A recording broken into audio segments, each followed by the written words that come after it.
1075 The Game Podcasting is sponsored by Modern Exterminating, a family-oriented company. Professional, honest, and dependable pest control solutions. We're your one-stop shop for all pests.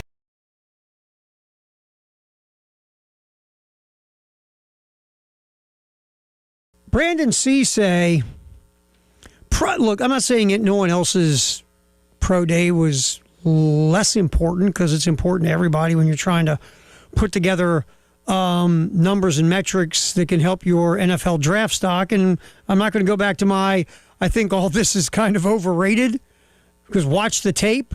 How about play speed? You've heard me say that enough. I'll put that to the side for a little while.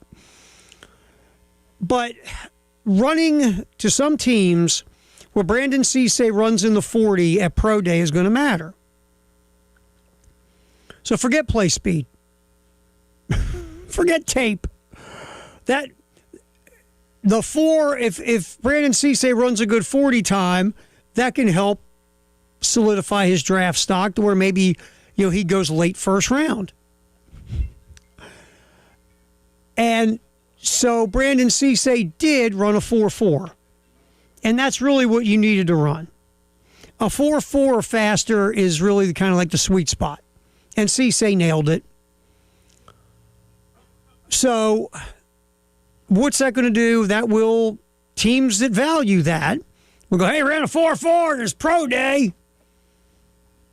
And now they will, since he's a fringe first-round guy, there are some teams that might now take a look at him in the bottom of the first round. So you could see Cisse's name go on the first night of the draft. Love what Kendall's brought. He's got his system, and it's new to a lot of people.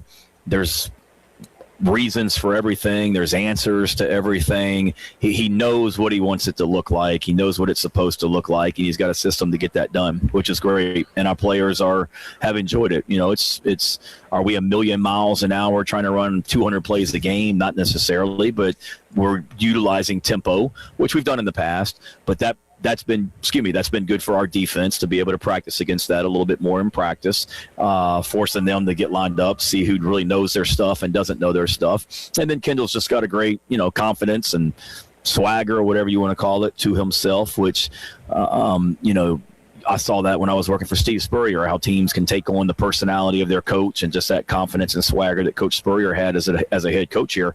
And it's very much, I think, similar with the defense and Clayton White, and hopefully will be the same with Kendal Briles and what he's doing from an offensive standpoint.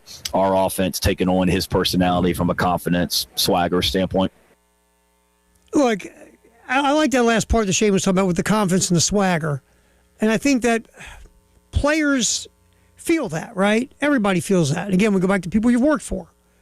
When you got somebody who's confident in what you're doing, you feel confident. Or let's just say they carry themselves with a way of, look, it's all going to work out. We're going to make it happen. We're good. I'm good. You're good. We're all good. We all know what we're doing. We're going to handle it. Or you see that everything's always handled and things always work out well and everything's coordinated. Everything is working and it's successful. All those things kind of make you feel good about the person who's running the show. And I think last year that was an issue. And we heard some whispers about that. I think it was what Big Spur had a piece on that with Mike Shula and his nervousness, lack of being sure about things or whatever the case. And you're not going to get that with Kendal Briles. Kendal Briles is confident, man.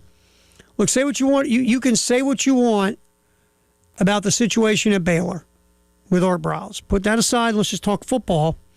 Art Briles, offensive football, genius stuff.